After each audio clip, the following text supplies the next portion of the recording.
Hello students, अब हम लोग करने जा रहे हैं एक्सरसाइज हमारी जो है 12.2 उसका सब number second.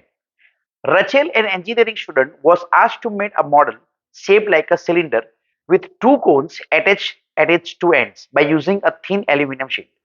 The diameter of the model is 3 cm and its length is 12 cm.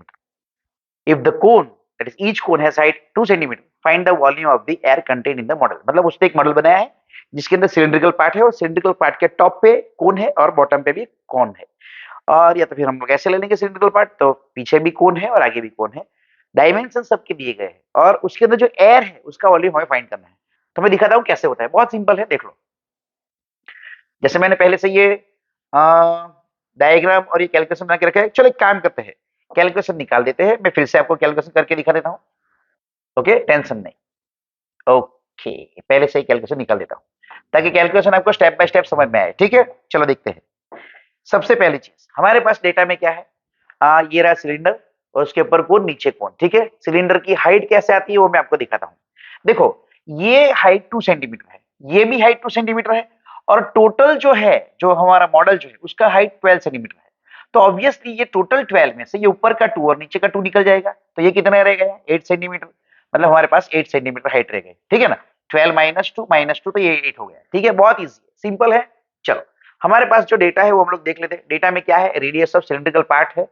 तो सिलिंड्रिकल पार्ट का डेटा कैसा है? तो हमारे पास उसका डायमीटर है, डायमीटर 3 है.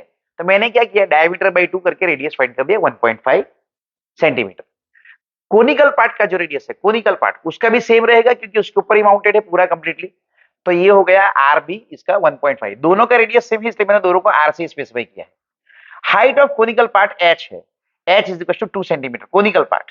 तो हमें फाइंड करना है हाइट ऑफ सिलिंड्रिकल पार्ट. हम लोग क्या करेंगे, therefore height of cylindrical part, height of cylindrical part वो कितना हो जाएगा? देखो, H1 ले लेता हूं मैं क्योंकि दोनों की हाइट अलग अलग है. तो H1 कितना होगा? तो टोटल हाइट या तो फिर total length of model, total length of model minus height of to cons, क्योंकि ऊपर नीचे दोनों तरफ है ना. तो टू कोन्स, तो वो कितना हो जाएगा? H1 कितना हो जाएगा? देयरफॉर H1 कितना होगा? टोटल है 12 माइनस ऊपर भी 2 और नीचे भी 2 कोन्स का मतलब होगा 2 इंटू 2 है ना. 2 कोन्स का 2 इंटू 2, तो ये हो गया 8 सेंटीमीटर. मतलब हमें हाइट मिल गई सिलिंड्रिकल पार्ट की भी. चलो, सब कुछ मिल गया. अब हम लोग क्या फाइंड कर सकते हैं? Volume of air, volume of air in model कितनी होगी? Of course volume of cylinder, उसके अंदर जितनी होगी एयर वो, प्लस 2 इंटू वॉल्यूम ऑफ कोन. अब 2 इंटू वॉल्यूम ऑफ कोन किस लिए? 2 इंटू वॉल्यूम ऑफ कोन किस लिए? इसलिए क्या कि दोनों कोन है और सिमिलर है तो डायरेक्ट हम 2 इंटू कर सकते हैं. ठीक है ना. चलो, तो ये हो गया पाई आर स्क्वायर. सिलेंडर का हाइट क्या है? Height of conical part H और height of cylindrical part H1. तो हम लोग लिखेंगे यहाँ पे H1 plus 2 into volume of cone मतलब 1/3 पाई आर स्क्वायर और कोनिकल पार्ट का हाइट है हमारे पास H. मैं लिख दिया H. अब मैंने बताया था कि सिंपल कैलकुलेशन करने के लिए क्या करो, कॉमन है वो निकाल लो उसको. तो यहाँ पे कॉमन निकलेगा पाई आर स्क्वायर, यहाँ पे रहेगा H1, यहाँ पे 2/3 और यहाँ पे रहेगा H.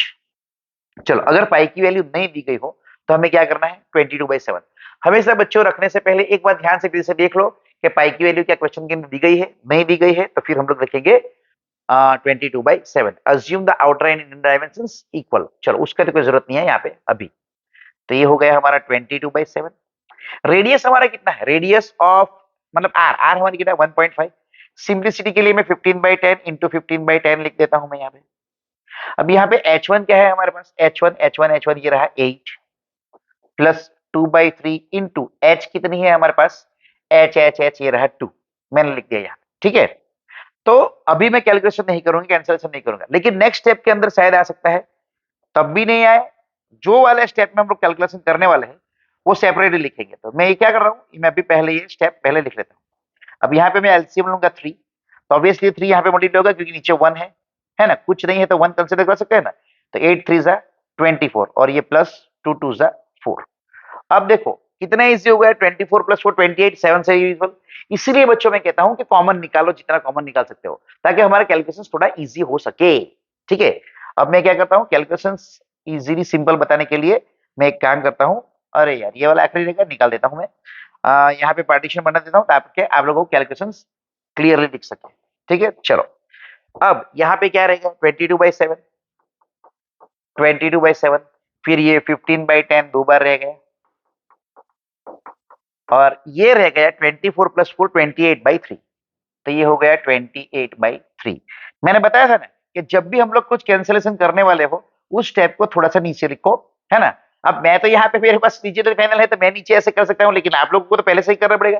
तो आप लोगों को नोटबुक में याद रखना, आप तो ऐसे करके नहीं ले जा सकते, तो आपको पहले से ही करना पड़ेगा। ठीक है, ये ध्यान में रखना पड़ेगा।